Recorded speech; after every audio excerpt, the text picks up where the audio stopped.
great budget ideas for us.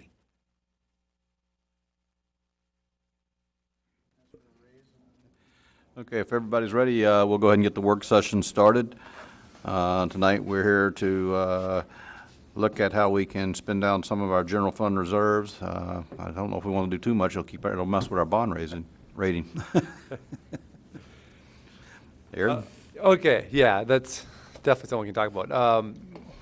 So I guess to start with, the good thing is this is, we've had some of these sort of like budget meetings and things over the last few years, and they've never been about trying to spend things to, get something down. It's always been what can we cut to get our budget in line with, what the state has done with us, or, something like that. And I think I remember in 2009, our budget process was we had the department heads come in each month and basically run through their budget line by line for the council, so we can figure out what we need to cut since the state reduced our LGA by 25% or whatever it was. And then I think it was end of 2010 when we got the unallotment, or maybe it was even the end of 2009 into 2010, we got the unallotment in December. We had to figure out where to come up with $150,000 in 2 weeks sort of deal. And we sat in here and figured out what we can cut and how we can make up for next year. And we ended up with some furlough days and all these other things that we had to try to work out. So it's nice to have a work session now where we're talking about how to spend some money and kind of help things out instead of trying to cut things, and how can we band-aid our way through something. So that is good. I kind of like that. It's a little easier to work with. So when we took a look at this, one of the things we have talked about as we got their general fund reserve is, we were definitely getting high. It makes sense to have a stable and a good general fund reserve, but it also doesn't make sense to have more money in the bank than you need to, I guess you could say. The money has come in for various reasons, but the issue is that we've got expenses still. We still have things that we want to do and projects we want to get done. And when you take a look at doing some of these things and say that you're going to lease a vehicle instead of buy it, or you're going to bond for something instead of just pay for it, you end up paying more money, obviously, in the long run on those interest costs, either on lease or debt service or whatever it is. So when you have something like a general fund reserve that's significantly higher than what your auditor, what the state, would recommend, it does make sense to look at spending that down to a reasonable level. I know that when we do our bond ratings, they do talk about, we've got a strong general fund reserve, but, at the same time, I think 50% is still a strong general fund reserve. And the trade-off is would you rather have another $200,000 in the bank to maybe save a little bit on interest, although I don't know that it would have necessarily downgrade us for that. We asked that a little bit with George, and he said, you've got such a strong one now. If you go to from really strong to strong, you never know what can happen, but the thought would be is that it should not really negatively affect our bond rating, because we're still staying well within what, like I said, what's recommended for a city as far as general fund reserve. So with that, my thought is 50% is kind of the high end of what the state recommends, what our auditor recommends. For a while, we were carrying above that on purpose because the state was going through all these changes with the LGA and things where we wanted to have some sort of cushion. So if the state does cut LGA in December and you got 2 weeks to go, you can use your general fund reserve to help cover that until the next year when you make changes and cuts to make up for that. But now that as Senator Schmidt said, it looks like we have a balanced budget moving forward for even hopefully 4 years. It seems like the LGA formula is stabilized. They completely redid it this year. They funded it. It looks like with the budget being stable that it should remain being funded for at least another 4 years. So the hope is that we're not going to be worrying about the LGA cuts anymore, and we can look at maybe getting our general fund back to what we would say is a good level, which is 50%. So that was what my recommendation was to bring it down to 50%. It's still a strong general fund reserve. It's still on the high end of what's recommended. I'm not saying go down to 35 or 40%, which is still within the state recommended range. I'm saying we stay at the very high end of what the state is recommending, and so with that, what we talked about is that we've had about a 56% or so general fund reserve. Well, then last year we ended up with a $200,000 and some surplus, which was just a combination of spending not being as high as we budgeted for and some revenues coming in.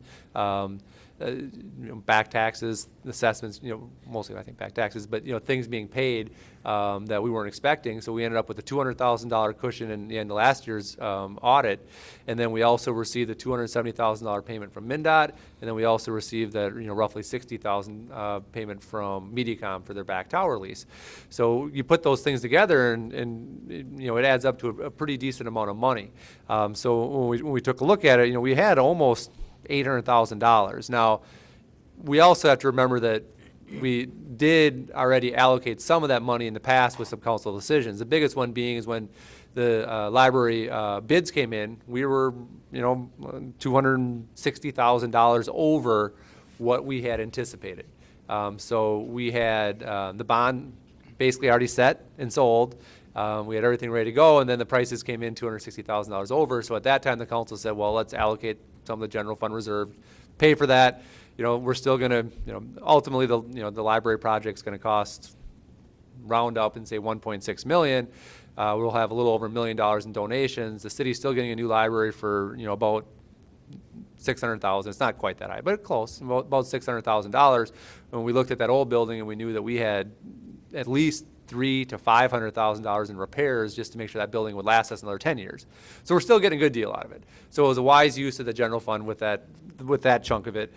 We also talked earlier this year when we needed a new squad for the police department, and then also the lease buyout came for the Tahoe, that instead of leasing again, that we should continue that trend of buying, just because when we do buy, we do save money. It is cheaper for us to buy a vehicle than it is to lease a vehicle. It's just, it's just a reality with it. We're not paying interest, and we're paying at least 3% interest on leases, and the interest we gain on money in the bank is about less than 1%. So I mean, it's definitely that you don't want to save money and lease it, and then you're paying 3% interest and you're gaining that money you saved less than 1% interest sitting in the bank. It doesn't make sense. We're losing money doing that.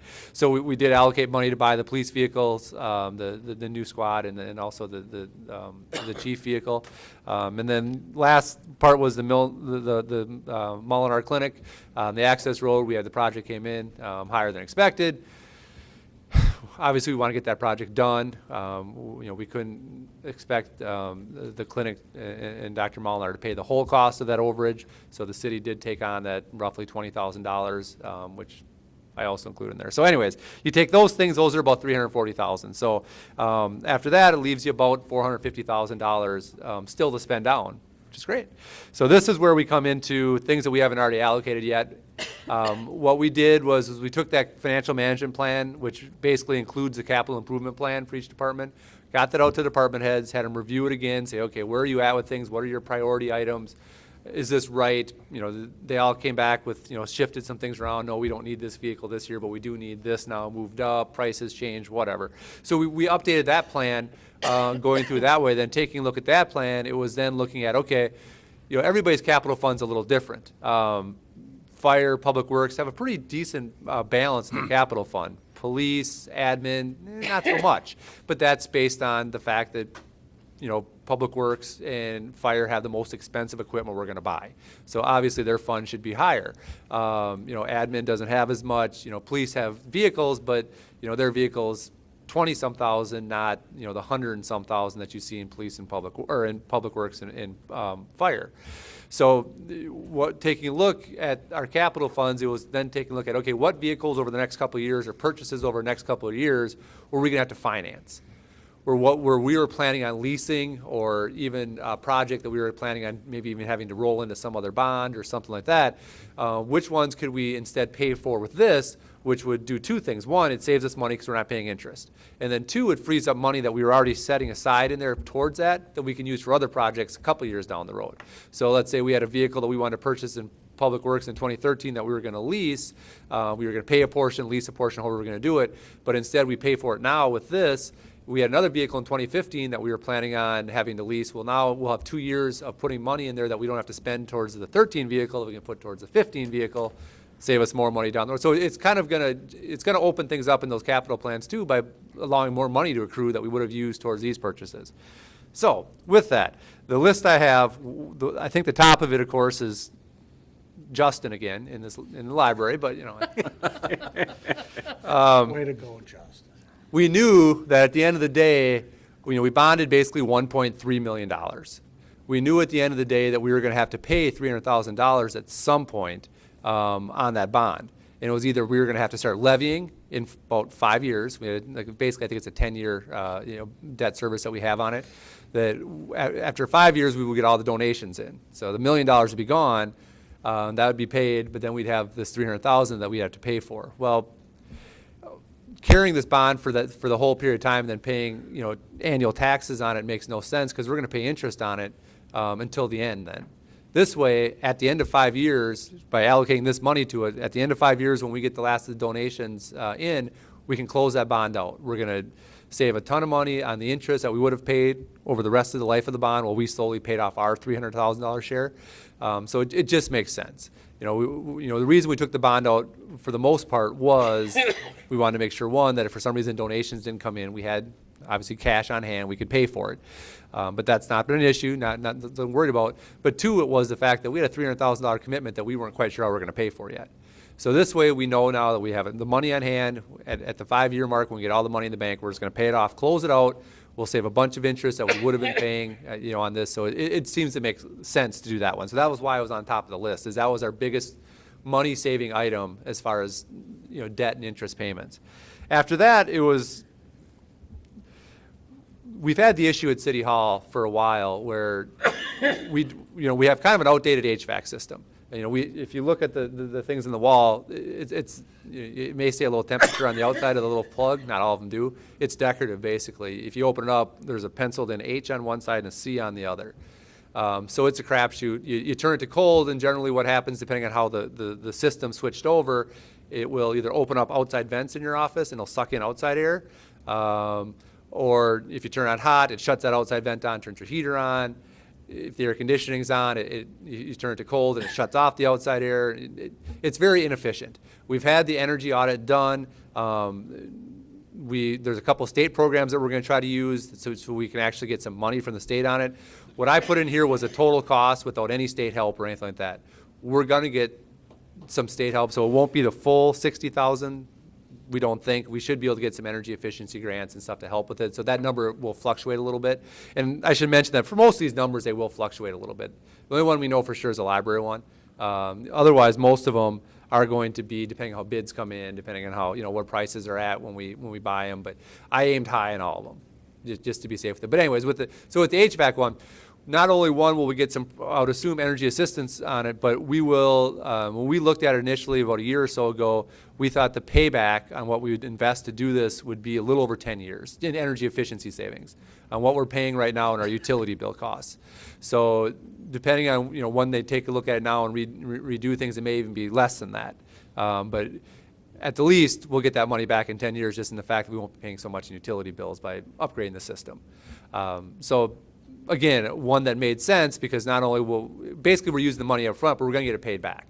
It's got it's almost got basically a guaranteed payback with it. Plus, we know there's money out there to help us, so it probably won't even be as high as that. So again, another one that made a lot of sense to do instead of just throwing away money on the same thing. We're still going to be here. We're still going to heat it. We're still going to cool it. But instead of paying more for the utilities, why not fix it now, get ourselves paid back over that same 10-year period? I mean, we could wait 5-6 years to do it. That's fine. We could have the money in the bank to do it then. But we paid higher utility rates for those 5 or 6 years, or instead we could have paid off half the whole cost in that same time frame. So again, another one that seemed to make sense. Next one, the paving of the pool parking lot. It's in bad shape, needs to get done. It was on our capital plan to do, but we didn't have enough money in the park capital to do it. We were looking at having to probably add it to the debt service for another project. So like say when we do West Side 2 or something like that, we would pay for it up front, but then we'd have to reimburse ourselves later out of that, because we don't have that much in the park capital fund to do it. Pay for it this way. We know it's a priority project that has to get done. It's just, it's bad shape over there. It needs to happen. Next one, the Highway 19 crosswalk. We've talked about this a lot. We know that we want to try to get this done. The price is high end, and actually a lot of that cost is the flashy lights on each side. They're just expensive. They're solar powered. They stand up over there, and you have to have them. MnDOT won't allow constant flashing ones. They've got to be button activated ones. So, you know, I think it's a little less than half the cost is just cutting the curb out and you know, doing the ADA requirements on each side of it. But over half the cost is the two flashy lights on each side. They're just kind of expensive things. Now, again, this is what we think is the high end. We're actually working right now with the contractors doing the 19 project to get us the cost to do the work for the work. So it could come down. But again, you know, we've talked about this enough that we think it's a priority project, and it seems to be a good use to do something like that. Next one is also definitely a priority project. When we initially did all the new siren upgrades last 2 years ago, you know, we kind of hoped that maybe the one down there would maybe reach the hospital, but I think after we did our tests and we were able to do the radius test with them, it doesn't. And we can't have a new hospital out there that doesn't know when a tornado's coming or when there's an issue, an emergency. It just is part of, it's our cost of growth. I mean, as you grow, you got to add these sirens.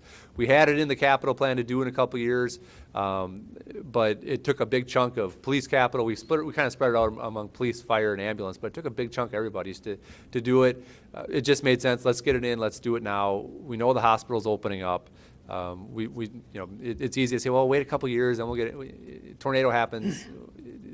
It wasn't worth the wait. Well, and any expansion out in that direction because of the interchange, we're going to need it anyhow. Yep, and that's the second thought too, is that we've got initial annexation petitions in now for some of the land south of the new hospital and the interchange, which will be coming to the council soon. So we know we got growth coming out there. So it just makes sense. We need another siren out there. Got to get that thing out there. Three Rivers Bus, it's 3 to 5 years, I'm not sure exactly what the number is, a new bus is bought for each of the communities within Three Rivers that does the busing service. And when they do it, it's a cost share between the city and Three Rivers. And so it's our turn. We're up in the rotation next year, and our share of it is $16,000. I mean, it's an obligation we have. We're part of the Three Rivers group. We can't say no. I mean, it is the bus, and we do take advantage of it. So it's an easy one to use. Again, it was something where we kind of had in the capital plan, but it wasn't a priority as far as we didn't have enough money. So we were trying to figure out how to pay for it. So this helps us figure it out because we knew we had to do it. We just weren't sure how. And we were actually thinking we might have to levy for it next year, which would have, you know, you hate to add $16,000 for 1 year, then pull it off the next year. So this works out great. And then the next couple are things that were in the police capital plan already. We knew that we wanted to do them. It's just that we would, instead of doing them, I think they were scheduled for 14 and 15. We'd like to do them sooner. The rifles they have, and Jeff can talk to that, are old and not what they would, you know, you want to see your officers using now. And then the computers as well. You know, it's just a reality. We knew we have to upgrade them every so many years, and they're ready now. And so it's just a good time to do them. You're saying rifles? Mm-hmm. We're going to get rid of the muskets finally? Well, actually, you know, one of the things that I did when I came here was able to get what's called the 1033 program, weapons from Red Wing. That allowed us to put carbines into our squad cars. The weapons, while still, you know, usable, you know, are from military surplus, so you know they're, you know, the M16. And in fact, they actually are M16s. Yeah. We've converted them down from the full auto to a semi-auto. We still have a couple that we've left full auto, so we didn't have to buy the parts to make it do that, but they're sitting in our vault. But just in case we had failures on the other ones, the biggest problem is that, you know, because of the configuration, although, you know, I'm sure anybody that you know, served in the armed forces, you know, they will be you know, kind of a nostalgic feel. They don't have much versatility to them. We can't remove the essentially the top part of the weapon's upper to put on any attachments. So, you know, it has what's commonly referred to as a handle. Yeah. That's stuck there. You know, what we would like to have done was, you know, put on a light system. We ended up having to attach it way out at the end of the sights and come up with a configuration that allowed us to put a light on them. That was a deficiency that we discovered when we did the active shooter training up at the high school. We had officers that were going into a darkened area and having to use a flashlight while holding a carbine. So we remedied that pretty rapidly, but that was one of the deficiencies we found. No Go ahead. night vision? Nope, no night vision on them. One of the that's actually one of the things that we looked at was sort of the red dot sighting to make it faster to acquire a target. Right. Again, we don't have the capability on the current weapons to do that. So what we would be looking at would be going to very similar, staying with the 223 carbine, probably a Colt configuration with mil spec so that all of our parts are interchangeable. That's one of the big things that I've harped on, that if we do this for my firearms guy, that we need to maintain, because we can take parts out of one weapon right now, put it in another one fully operational. With some of the secondary market lookalikes, that's not quite that switchable. And so we'd want to make sure that we maintain that. These are squad vehicles. We want them to function all the time, every time. And, so that durability is important to us. Thanks.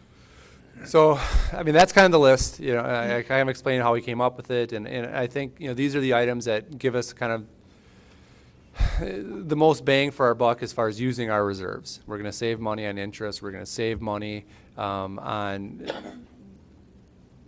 doing things now versus waiting until later. It's going to free up money for other projects. That's going to help us even more. So when we look at how much money do we have to transfer these capital funds, well, not as much, because we paid for a few things now. The money we were transferring can go ahead and help make up for some of the future items that we were going to purchase. I think overall, it's a good way to kind of clean things up. The biggest thing is it closes out our library project. Closes that thing out. We're done with it. It gets it finished. We're not holding on to debt for it. We can get that bond closed off soon and be done with it. It addresses a couple of public safety issues, and we talk about the siren. We talk about the 19 crosswalk. We talk about properly equipping our officers. Addresses some of those things, and then it just takes care of a couple of other capital items that we've had floating out there that we know we want to deal with that cost us money. When you have an inefficient system in a big building, it costs you money every time you turn the AC kicks on, and we can't control it. It's really cold or it's really hot, and there's not much in between. And to actually be able to set your temperature is what makes sense. It's just reasonable. We'll get payback on it. We'll actually get that money back. It'll be coming back to us, and and some of the other ones like the pool, it's just needs to get done. We just got to do it. It's that time. So. Well, I like the list you put together, because at first I was thinking, God, are we gonna go back to starting to bloat our department budgets again? And I was worried you were gonna bring that up. I'm glad you didn't, because then you go back in a couple of years and have to pare it down again. You don't wanna go that route. So I think it's a good list. Leroy? I got a lot of questions for you, Aaron. We gotta get from your college accounting to Irish accounting here, so I fully understand it. If we don't do anything with our income we've taken in, the way I've assumed everything through all this, we're at a 57% budget reserve. No, that wasn't right. It was the audit had that, and we actually told them during the audit that didn't add up right, and they didn't change that. You change it to the accounting firm, or yeah, auditors? they missed it. They had it initially on that, I think on the inside where it was a management discussion, it said like a 57%, but if you actually do the math, it was more than that. It was 60 something. But anyways, once it was all said and done, I think we were, well, what was it at the end of last year? It was 60 something. So it was a little bit more than that. Like 63, I I was think. just going to say somewhere in the That's okay, 63. because through all this, I've been assuming we're hanging in there somewhere between 55 and 60%. So here's my thing.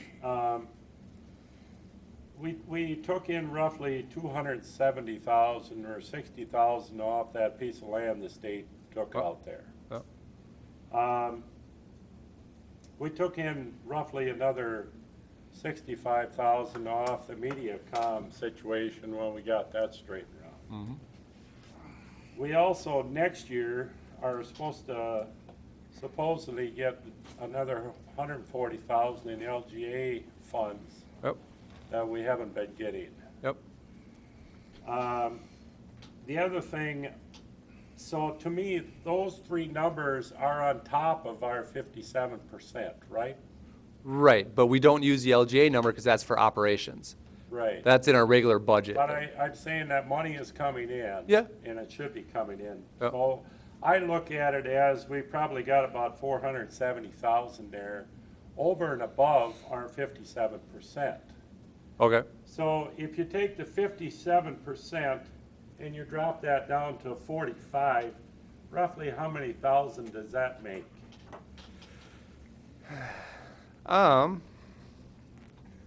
That's why your pad's sitting there now. okay, so you're wanting to know if we take the general fund balance at 1.855 and we got that down to 45%. Okay. Right. So is that like 50,000 or 30,000 or? Well, hold on, let me see what our general fund is. Okay. Because we were 1.85.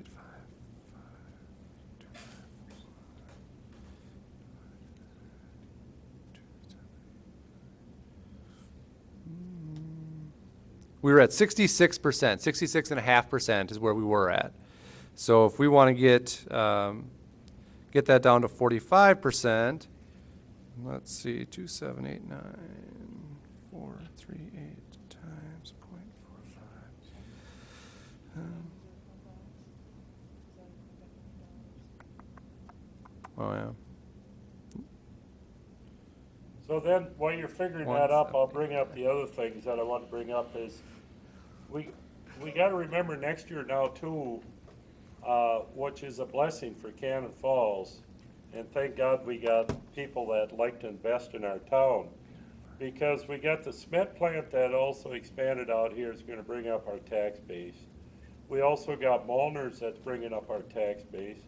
We got Lawrence Meats that expanded this year. We got Casey's, we got Quick Stop, we got Gemini, and we got another building out at the Industrial Park. That's all gonna really help us next year. So I guess when I think about these numbers, it's almost easier to budget when you don't have money than when you have money, because now you worry about, are you gonna spend it wisely? The one thing that keeps going through my mind is our sewer and water charges. That never entered into this picture at all. And every year we have to raise that 6-7%, and every year I get all kinds of complaints about our cost of our sewer and water bill. So the other thing that, being in the HVAC business, I have seen 3 updates at the city hall that's gonna pay for everything, and it hasn't yet.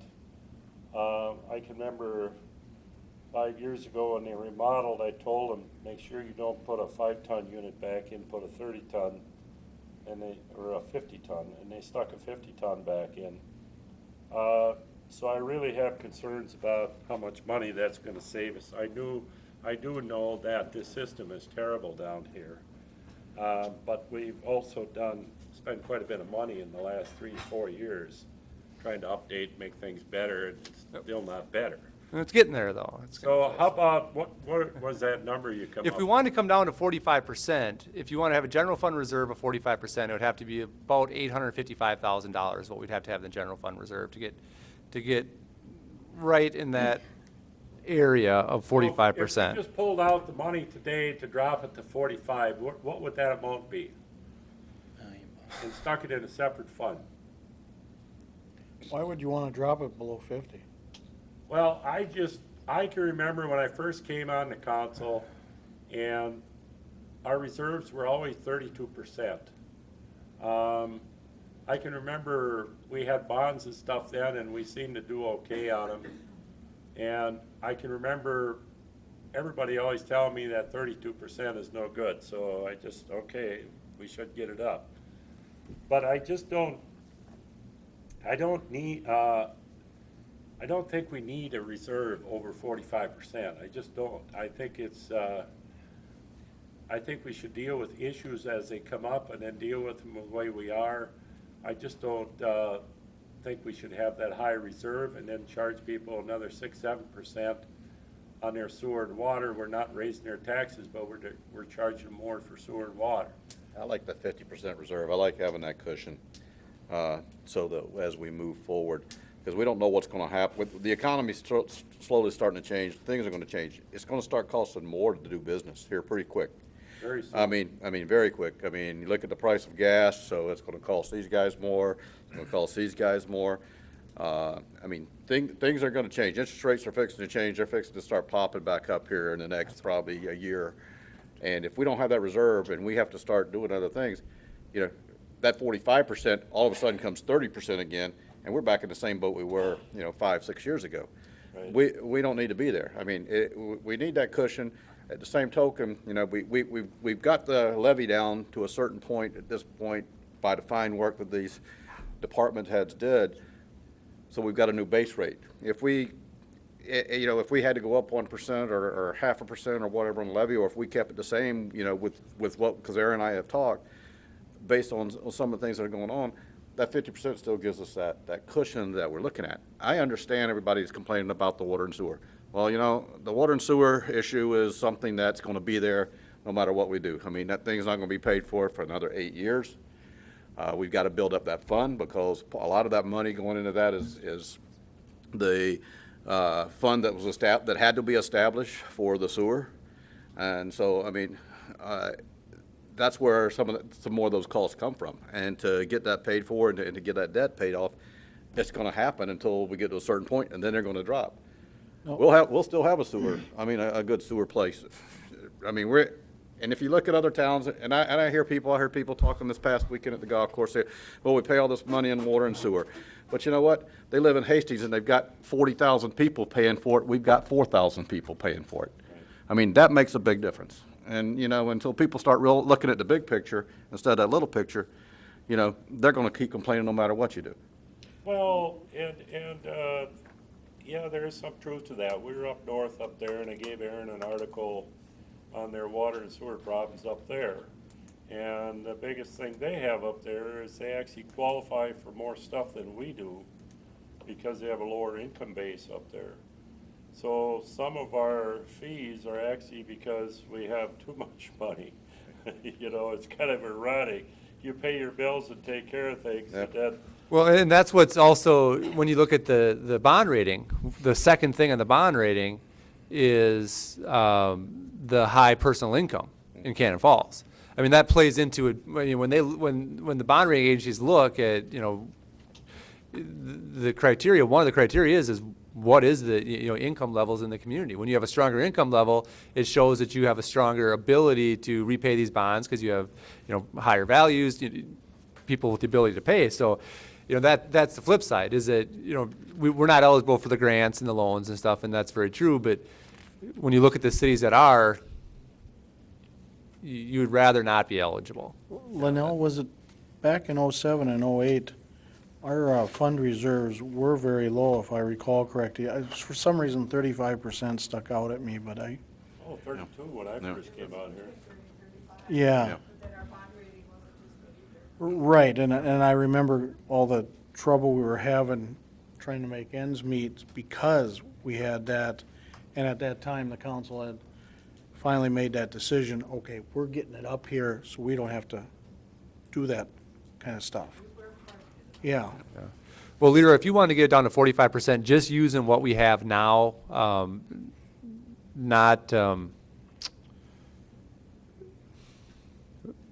don't know. I mean, I don't know if you want me to. Do you want me to take into account the money from MnDOT and that money too, or? I'm just saying is, just for instance, let's say it's at 61% now. Yeah, it'd be about $250,000 to get it down to 45%. So if you take the 260,000 or 65,000 we got from the state, the 65 for MediaCom, the 140 for LGA that we're supposed to get now, that brings us to about 470 roughly.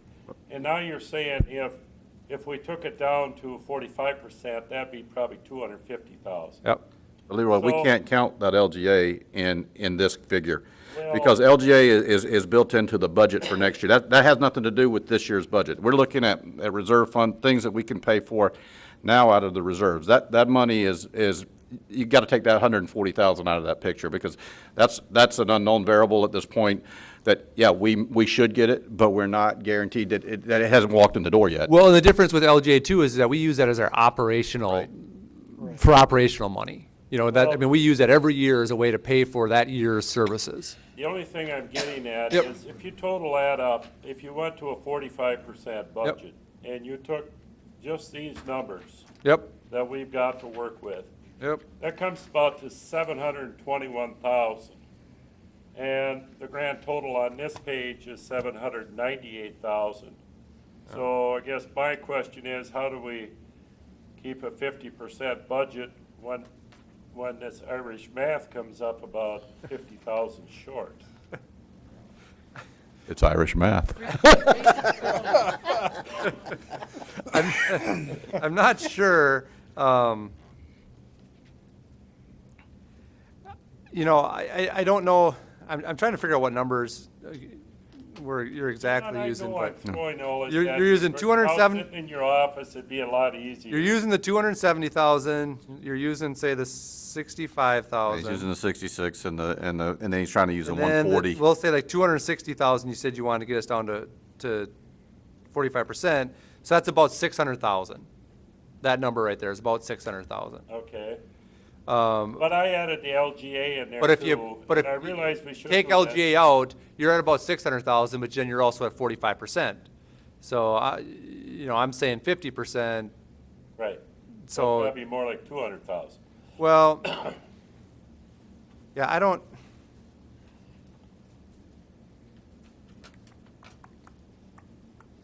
I'm trying to figure out how you're looking at it. Well, let me run this by you.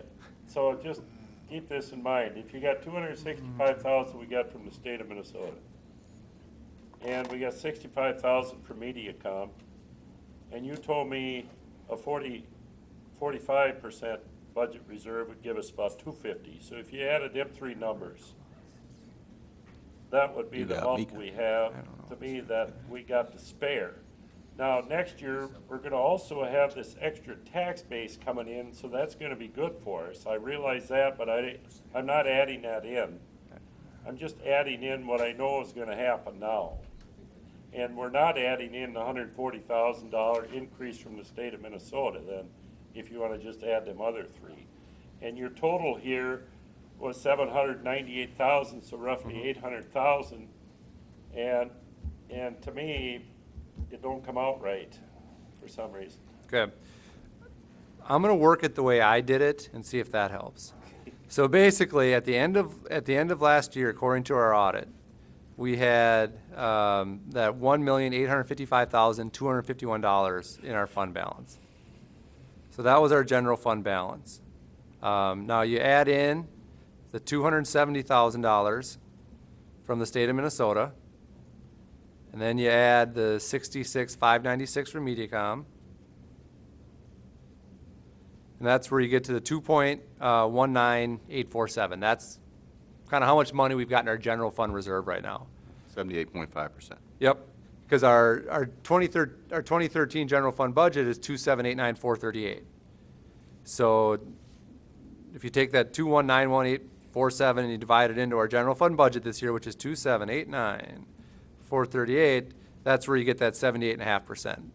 So if you So- cut that budget to 50%, then you're saying that 28.5% is gonna bring you to your 800,000 on here? Right, because your total fund balance is 2,191,847. And so if that's your total fund balance, our total general fund budget this year is at 2,789,438. So if you divide that in half, so 50%, that means you want to have a general fund balance of 1,394,719. 1,394,719. That's what you want your general fund balance to And be. that would be at what percentage? 50%. Even 50? Yep. And right now, what we've got is a 2,191,847. So you're So if saying you you- got a 50% without the 140 we're gonna get next year, Right, from not- the state of Minnesota. Right, we're not counting the LGA. And you're gonna have a 50% without the extra tax base we got coming in from all these new industries in town. Right. Right. We're not talking about that. All we're Okay. talking about is, we had a general fund balance of the 1.855, whatever that was. We added 270,000 from MinDOT, we added 66,000 from MediaCom. That's where we get to our number. So if you wanted to, I think I see what you're trying to say about working it backwards. Oh, So, no, are you saying I'm doing it backwards here? well, My wife- working in a different way. All right. I'm gonna go to 50% because I think it's just an easier number to work with. So, like I said, I mean, we want to get to a general fund reserve of the 1,394,719, which I don't know if I have that right now or not. But anyways, 1,394,719.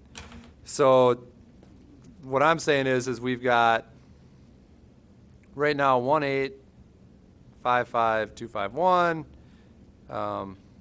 You minus that 1,394,719, and that's $460,000. So right now, we're about $460,000 away from the 50%. Add your MnDOT money, 270,000, and then add your MediaCom money, and that gets you to the 797,128. So I don't know how, every way I work it, I get to the same number. I'm just not sure, I don't know. You're confusing me now. Okay. But No, and I'm following your numbers, Yeah. but I'm I keeping keep them in working my the head right way and to I'm going, get to 50%. I'm working it back and forth, and it's like 797,000. Okay. Basically, that gets us to 50%. So, and I think I know what you're kind of asking a little bit about the, water and sewer funds. The issue I have is that you want to, if you do the transfers into those funds to help lower your rates in the future, it's not sustainable. I mean, we can't transfer a bunch of money in every year, so we can transfer, if we split it up and transfer it in, okay, so the flip side is people will have lower increases in their water and sewer rates. So let's say even zero. We just keep the water and sewer rates flat, that's fine. But then the flip side is that they are going to have to make up more on the property tax side because we're not doing these other things. So where's the balance? And the issue I would have is that water and sewer are user-based, where the property taxes are, paid by everybody that owns a property. So, this money has, for the most part, come from either excess in our general fund, through the either more taxes coming in, back taxes, or less spending, or the big chunk of things like the land and things. Well, the land we got out there was, part of a project we did a while back. Was something we were going to use for economic development purposes, and then once the interchange started happening, it made no sense to do anything with that lot, so we held on to it, and we got the money for it. So, it can go either way. I mean, yeah, we could, I think, technically probably transfer money into the water and sewer fund and say nobody gets any water sewer increases for I don't know how long. Is it 5 years? Is it, I don't know. We could look and see about that. But then the flip side is that we got to pay for this other stuff. So which is the best way to do it, I guess, is the question. know. And I'm open to that, but. And that's the hard part, because I look at the library project cost of $258,000. And I understand that you would like to do that now because then that's fully guaranteed and it's fully done with, okay? But the way I listen to you, we also don't have to deal with it for 5 years.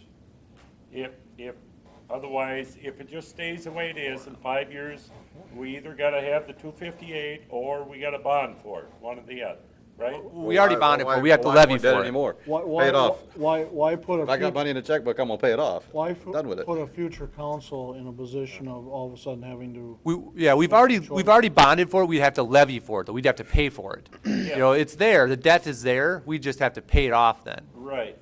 So we either gotta start. Right, we could ignore it and deal with it in 5 years. That's completely, and that frees up $250,000 if you want to do that, definitely. That is an option. I don't know if it's like I said, my reasoning for recommending it is that the issue is that I don't know where we'll be at in 5 years, but I doubt we'll have an extra $250,000 to use. So then the question is, well, you have to levy for it, so that means we have to levy those years, and the levy does include interest payments on that debt. So we're gonna be paying, we're gonna be paying it off incrementally, but it's the same as, like I said, with the lease. You can lease it, and the reason you do lease a lot of times for things, and bond for things, is because you can't afford to pay for it all up front. You just don't have that sort of money. Yeah, I So, but the trade-off of that is the same with the car loan. If you can buy a car outright, you're probably better off doing it, because if you pay it off over 5 years, you're gonna pay an extra $3,000 for that vehicle. Well, in our case, we're gonna spend an extra $30,000, or an extra $300,000, not with these, but with other debt. But, in this case, say with the library, you're gonna pay an extra, $25,000 in interest. It's just a better business decision. My thing is, Aaron, if I've got a choice of putting 50,000 into the water fund and 50,000 into the sewer fund, and only doing 158,000 here instead of 258. Disagree. And dealing with it in 3 years, and if there is a new council, more power to them, they can have the problem. So, I guess there's certain things like that I'm trying to think about, which is the best way. I just feel like,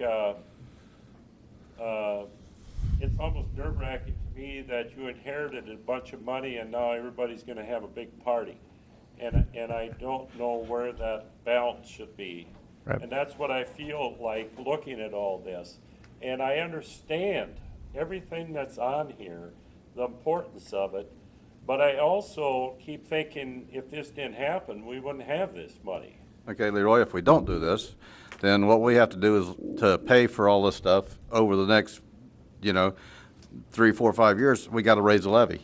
We have to, so guess what? Are we saving any money by putting it into the water fund? No. Well- We're raising taxes on people when we don't need to raise taxes. We need to keep lowering taxes because we pay too damn much now. I understand that. If we didn't raise our tax levy, that was the point I was trying to make. If we don't raise our tax levy at all, we have all these new tax incomes coming in. They're not guaranteed at this point. None of that Well, money, that's perspective. And the other part too is but keeping the tax levy level isn't the ultimate goal, I don't think either, because the issue that we've talked about for a while is that, we have a higher tax capacity rate, and it's for some other reasons too, with our, a lot of our commercial, or a lot of our industrial is in a TIF district, which is gonna come off, which is gonna help with that. But still, the higher taxes are, the higher tax rate is. And the goal has been to try to push that tax rate down. I mean, we did a good job, we got it down into the, 60s, and then all of a sudden it jumped back up again, because the county did the reevaluation of housing, we lost 14% of our housing value. Right. And that kills your tax rate. The state's playing Yep, with us. that kills your tax rate. But still, when people, especially when companies look at relocations, I mean, obviously tax rate's a big part of it, because that's their biggest bill, generally speaking. It's not their utilities, it's their taxes, property taxes on their business. And when they see your tax rate is higher here than Zumbrota, it plays into it, as an operational expense. So, I think, and that's what we've talked about before, is we've done, as a council, it's been a good job of either keeping it level or lowering it even if we can. But the goal has been to try to always do that, try to get a little lower, so we can try to actually get that tax rate down. I mean, if we keep it steady where it is, only way we're going to lower that tax rate is if we see a lot of new construction or values really all of a sudden start to rise and things like that. But if you can do them both, where you talked about, we've got all these new values coming on board, with the Hancock expansion and Casey's and Lawrence Meats and things like that. If you can capture the increased value and also lower the levy, we can lower that tax capacity rate a lot quicker too. Well, And that gets us, I think, where the council wants to be with that. And another thing, Leroy, if we put off some of the problems, just using the library as an example, we're setting up a future council for the same thing that a lot of us have gone through, where we've had things from stuff before we got on the council that we had to deal with, and it was a pain in the butt. And I don't want to put that, or at least limit the amount of. Like your favorite thing, the MnDOT bill that we had over here on 19. Yeah, that was one big one that was left in our lap. Yeah, and I'm all for lowering taxes. Since I've been on here and working with this council has lowered taxes in this town about 6%. So I am all for lowering taxes. I'm also, if we had a company come into this town and was a high water usage company, we're not cheap on our water and sewer bill. And to me, if we get too high on that, that's no different than a tax either. So I'm looking at the overall picture, and I am all for lowering taxes. And that's why I'm trying to think, to me, we took on these bonds of that east side and that west side project, and that worries me more than anything, how that fits into the budget, but you've reassured me that we're fine and that's all planned in. And all I'm saying is, if you went down to 45% and next year you got all our tax base from these other things coming into us, if we keep our budget level and keep things where they are, we should be able to lower our tax base again. So I don't have the answers, guys. I just needed to get these answers because I didn't get a chance to get down and talk to everybody. I mean, No, and I no, just it- think, those other things you're talking about, Leroy, I mean, with the new businesses and stuff coming in, right now, there's too many unknowns still at this point on what that amount's gonna be, so you can't base a lot of that off of what that new tax base is, because at this point, we don't know. I mean, there's too many variables there to really sit back and say, okay, yeah, we're gonna get this much more, we're gonna get this much more, because, we don't know what building values are gonna do. They could stay real low, and these people are I mean, their taxes are gonna go up, but I mean, still at the same time, it's something that if we can alleviate this now, keep a good reserve, then we're ahead of the game for the future. When you do talk about, like last year, if you remember, at the end of the year, when we set the final budget, we did decide to put some money into the water fund Yeah, we did. to help with That's that. what I'm talking about doing Yep. again. Well, what I'm saying is that when we take a look at next year's budget and with this LGA and stuff, who knows, maybe we will have at the end of next year that decision to make again, where we could do that again. So it's not saying that can't happen. It's saying, do you want to do it now with this money? Do you want to wait? And, it's got to be the priority. You got to decide which is a priority. If the priority is looking at the water and sewer rates, then we should use the money towards that. If the priority is using it this way, then let's use the money this way. And then when the budgeting comes through, we'll do the same as we did last year. Take a look, and if you got that point, instead of lowering the levy 5%, instead we lower it 2.5%, and we put some money into the sewer fund this time. Yeah, let the So bud- there's, and- yeah, there let- is that option still, but it's depending on, do you want to do it now with this money or look at it possibly later with that LGA that you're talking about, that 140,000? And I would rather let the budgeting process work that out, and if we can do what we did before to Yep.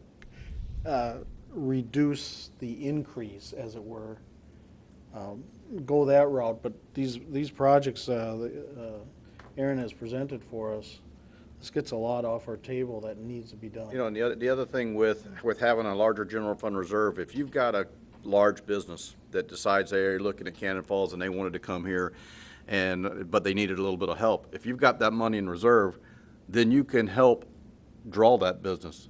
Well, I mean- EPA better have that money because that's not in our 57%. They have That's their what money I'm too. talking They have their That's money true. too, but That's you know true. what? There's times though that a city has to reach out besides EDA, because they only got so much, especially if you're talking a real large company. I mean, Yeah, you so- put a package together that would come from EDA, from general fund. I mean, you put those loans together So- sometimes, and you got to have the money on hand. So I don't having disagree with that little bit extra Yep. is another way to look at that also, and that's And why I agree with you, Robbie. The other thing is, Aaron, I'd bring up though, is that over the years, different public work or police or stuff talk to me, and I sit here tonight, and I guess one of the things that I know of, like from Public Works, is that the Amesbury thing over there is a terrible situation, and we always talk about fixing it, and that is not on the list. And I go to Pine Ridge over there, and we're dumping storm sewers into the ditch where people are walking, and that's a thing that can be just switched over to the other side of the road, and it never gets done. So that's the hard part for me when I hear from our employees what one of them was one of them brought up to me in the last 3 months was that we don't have a park over in the Pinecrest Ridge area. We've got them every other place, but we don't have anything there. So I don't see any of that on this list, And then I keep thinking, okay, now we pay this and we think we're doing good, but now Tom comes and says, okay, now we need to update this for 150. So I just keep wondering where the priority is. Well, And I but we don't did know. look at that. I mean, the Amesbury Pond was one of the things we looked at, and you know, honestly, we deal with it once, twice a year, and for the cost to fix it, it's not worth it. It may be a pain sometimes when it happens, but it's not worth that cost to really fix that whole thing. You know, we have higher priorities, and, you know, Tom can even speak to that, but I mean, we have higher priorities in Public Works than that Amesbury Pond. I know it's a pain sometimes, and it can be a complaint source, but the money that it costs to fix it, we don't think it's worth it. I think you guys are so wrong, because last winter was a classic example of our thunderstorm in the middle of January, and that thing filled up. And all I could think of that night when I was listening to it was they're gonna have a semi backed in there, and that thing is gonna fill up. And then it was 5 below the next morning, and it's gonna freeze in there, and now we're paying for new axles on the semi. So I think it is a critical thing, and it does bother me, but you answered my questions, thank you, I've talked long enough. Okay, Aaron, so at this point, do we just need to make a motion or to have this? You know, all you need to do really. Is just, if you're okay with this, then, you know, it's more just a consensus deal, yeah. You know, what I'll do is I'll work it in then into the financial management plan, because you guys adopt that every year.